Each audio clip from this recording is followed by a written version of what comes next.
Welcome to Wrong Time Watch. My name is Kevin, and today we're looking at the Ernst Benz Chronolunar GC20312. Now this is powered by the Valjoux 7751 with Incabloc and a Nivarox Hairspring. So this has many functions. It's one of the most complicated watches I've ever had on the channel here. It has the hour, a minute, sub-second, 24-hour dial, sub-dial as well, moon phase. Then in the outer ring we have the date, we have the day, we have the month, and then we have the chronograph. So the central second hand is your chronograph seconds, and then the bottom sub-dial has your hour timer, and then the top has the minute. So quite the complicated watch. It's a very neat watch. I like the styling of the watch. Not very often you see a watch with all these complications. Also, you can see the movement in the back, so that's a bonus. The Sapphire case back.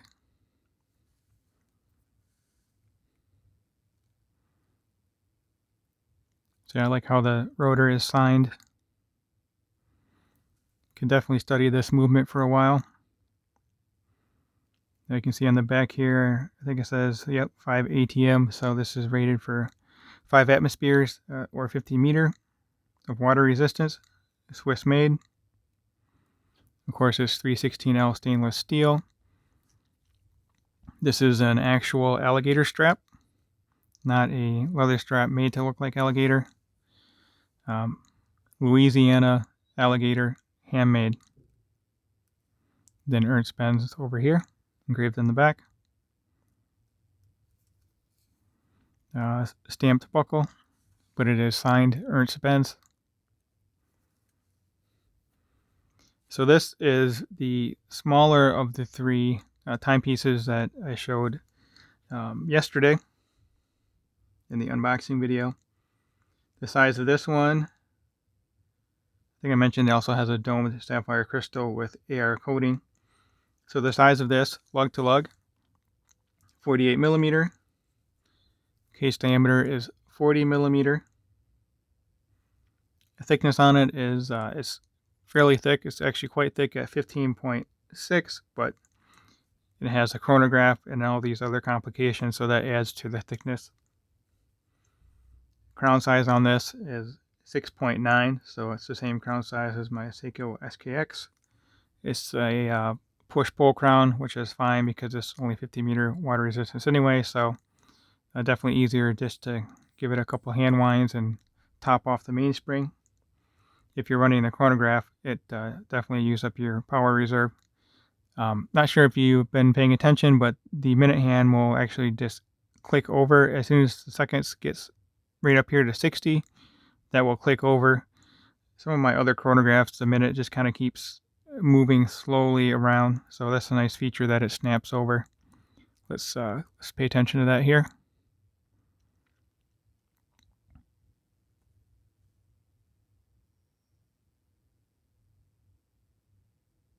There we go, just snapped over. One more minute. So yeah, very neat.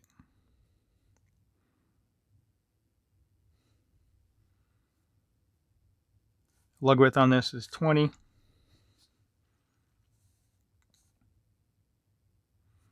has a white dial with green lume. So let's get this on wrist and see how it wears on my 6.5 inch wrist. It's all polished surface. No brushing on here, so it's a very dressy looking watch. I know some people argue a chronograph can't be a dress watch, but this thing definitely looks dressy.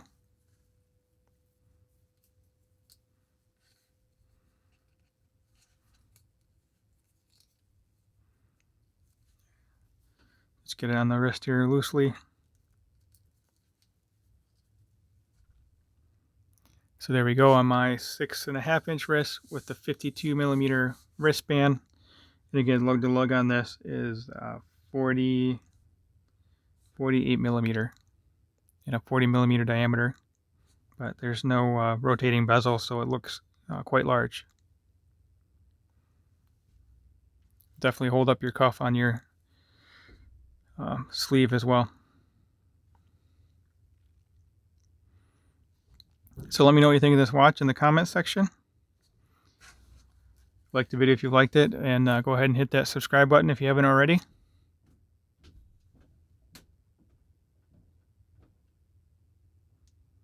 So here we are zoomed out for a little bit different perspective. And actually I'll bring over my SKX and we can look at this side by side.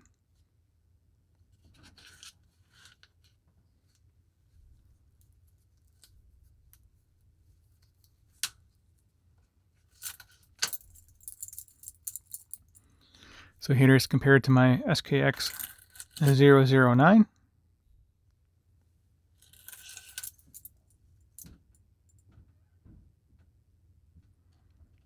Looks pretty comparable in size actually, but the SKX is a little larger at 42 millimeter case diameter. Yeah, it doesn't look like it's smaller, but it is. The case diameter is smaller. Lug to lug is a little larger though. I think I can put these back to back. Actually, let me get my SKX 171. A little easier to use this watch since it's on a strap. Same size as the SKX 009, of course.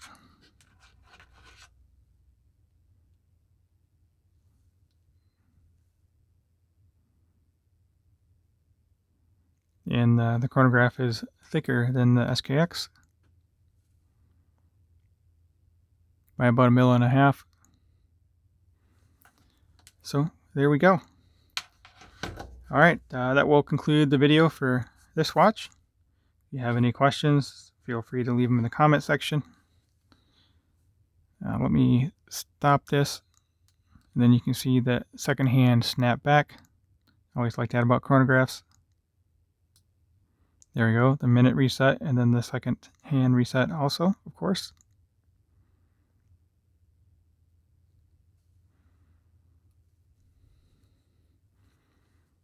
Let's zoom in at the movement here.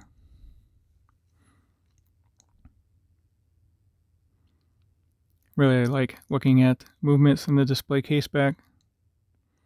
Like seeing all the gears and the workings. Let's activate the seconds and see what happens.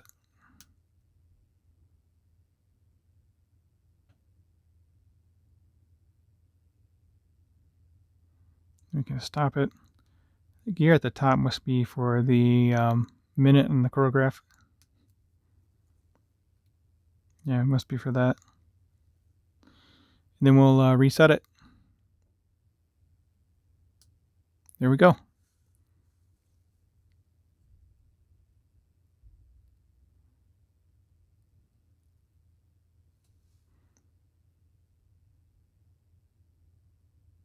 Oh, I see. So the circle above Ernst Benz is the looks like it's an E and a B, just like what's on the rotor here. So, all right, that will conclude today's video. As always, thank you for watching, and catch you on the next one.